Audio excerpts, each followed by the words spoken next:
بسم اللہ الرحمن الرحیم۔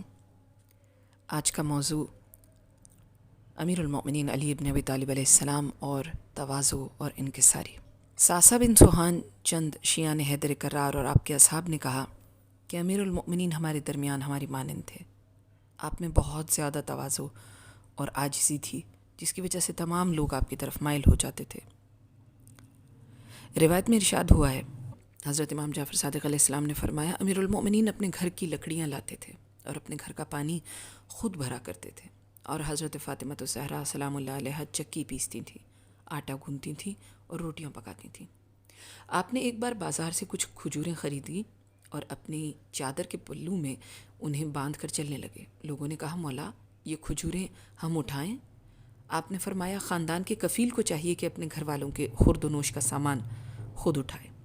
آپ نمک اور کھجوریں اپنے ہاتھ میں لے کر چلا کرتے تھے اور فرماتے تھے، اگر کوئی شخص اپنے خاندان کو نفع پہنچائے تو اس سے اس کے کمال میں کوئی فرق نہیں آتا۔ امام جعفر صادق علیہ السلام مزید ارشاد فرماتے ہیں کہ مولا میں اتنی تواضع تھی، اتنی زیادہ عاجزی اور انکساری تھی کہ ایک مرتبہ امیر المؤمنین علیہ السلام گھوڑے پر سوار تھے اور اپنے اصحاب کے قریب سے گزرے۔ اصحاب نے آپ کا پیچھا کیا۔ جب آپ کی نگاہ ان پہ پڑی تو ان سے پوچھا، آیا کوئی حاجت رکھتے ہو؟ انہوں نے کہا، نہیں امیر المؤمنین، ہمیں آپ کے پیچھے چلنا اچھا لگتا ہے۔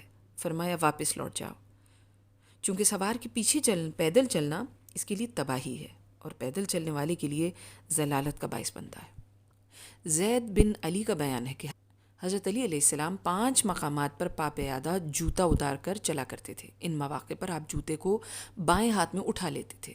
پہلا مقام عید الفطر کے دن، دوسرا قربانی کے دن، تیسرے نماز جمعہ پر جاتے ہوئے، چوتھے عیادت پہ جاتے ہوئے، اور 5ویں جنازے کی مشائیت کے وقت۔ آپ فرماتے تھے کہ یہ خدا کے خصوصی مقامات ہیں، میں یہاں پا پیادہ ہو کر چلنا چاہتا ہوں۔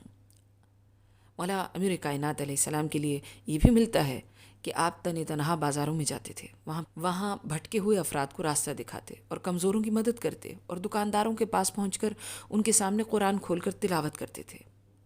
بہار میں حضرت امام حسن عسکری علیہ السلام سے منقول ہے کہ آپ نے فرمایا، جو شخص اپنے بھائیوں سے زیادہ محبت کرتا ہو اور بڑھ چڑھ کر ان کی حاجات پوری کرتا ہو تو خدا کے ہاں اس کا مقام بہت بلند ہوتا ہے۔ جو شخص دنیا میں اپنے بھائیوں کے ساتھ تواضع سے پیش آئے تو وہ اللہ کے ہاں صدیقین اور شیعان امیر المؤمنین کا فرد ہے۔ ایک مرتبہ امیر المؤمنین کے پاس باپ بیٹا مہمان ہوئے۔ آپ نے ان کا احترام کیا، انہیں صدر مجلس میں جگہ دی اور خود ان کے پاس بیٹھ گئے اور ان کے کھانے کا حکم دیا۔ الغرض کھانا لایا گیا تو قنبر، تھال، لوٹا اور تولیہ لے کر آگے بڑھے۔ حضرت نے تمام چیزیں قنبر سے لے لیں اور جو مہمان باپ تھا آپ نے اس سے فرمایا، ہاتھ آگے بڑھاؤ، میں تمہارے ہاتھ دھلاتا ہوں۔ مہمان نے یہ سنا تو آپ کے قدموں پہ گر گیا۔ عرض کیا، مولا یہ کیسے ممکن ہے کہ خدا مجھے اس حال میں دیکھے کہ آپ میرے ہاتھ دھلا رہے ہوں؟ آپ نے فرمایا، خدا دیکھ رہا ہے، میں تیرا ایمانی بھائی ہوں، تیری خدمت ادا کر کے خدا سے اس کا بدلہ چاہتا ہوں۔ اچھا یہ بتاؤ، اگر قنبر ہاتھ دھلاتا تو کیا آپ انکار کرتے؟ تجھے میرے اس عظیم حق کا واسطہ جس کی تمہیں معرفت ہے، تم مجھے پانی ڈالنے سے مت روکو۔ الغرض آپ نے اس شخص کے ہاتھ دھلائے، پھر آپ نے فرمایا، اگر یہ تیرا بیٹا نہ ہوتا تو میں اس کے ہاتھ بھی خود دھلاتا، لیکن باپ اور بیٹے میں فرق ضرور ہونا چاہیے، اس لیے تیرے بیٹے کے میں ہاتھ نہیں دھلاؤں گا، میرا بیٹا محمد بن حنفیہ اس کے ہاتھ دھلائے گا۔ حضرت محمد حنفیہ نے اس شخص کے بیٹے کے ہاتھ دھلائے۔ یہ واقعہ سنانے کے بعد حضرت امام حسن عسکری علیہ السلام نے فرمایا، جو شخص مہمان نوازی میں علی کی پیروی کرے گا تو وہ حقیقی شیعہ ہے۔ اور یہ عاجزی، یہ انکساری، یہ تواضع امیر کائنات میں صرف مسلمانوں کے لیے، مومنین کے لیے نہیں تھی، بلکہ امام جعفر صادق علیہ السلام نے فرمایا، علی کافر ذمی کے ساتھ ہم سفر ہوئے۔ اس شخص نے پوچھا، خدا کے بندے کہاں جاؤ گے؟ فرمایا، کوفے جاؤں گا۔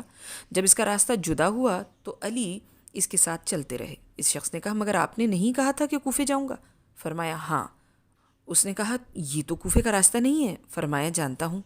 کہا، پھر کیوں میرے ساتھ آ رہے ہو؟ تو امیر المؤمنین علی ابن ابی طالب علیہ السلام نے فرمایا، یہ کمال حسن معاشرت ہے کہ جب انسان اپنے دوست سے جدا ہو تو چند قدم اور بھی اس کے ساتھ چلے۔ ہمارے پیغمبر صلی اللہ علیہ وآلہ وسلم نے ہمیں اس طرح حکم دیا ہے۔ ذمی نے کہا، آپ کے پیغمبر نے اسی طرح کہا ہے؟ فرمایا، جی ہاں۔ ذمی نے کہا، بس ان کی اچھی سیرت اور عمل دیکھ کر لوگ ان کے پیروکار بنے ہیں۔ میں تم کو اپنا گواہ بنا رہا ہوں کہ میں نے تمہارا دین قبول کر لیا ہے۔ اس وقت وہ کافر ذمی علی کے ساتھ واپس آ گیا اور جب ان کو پہچان لیا تو مسلمان ہو گیا۔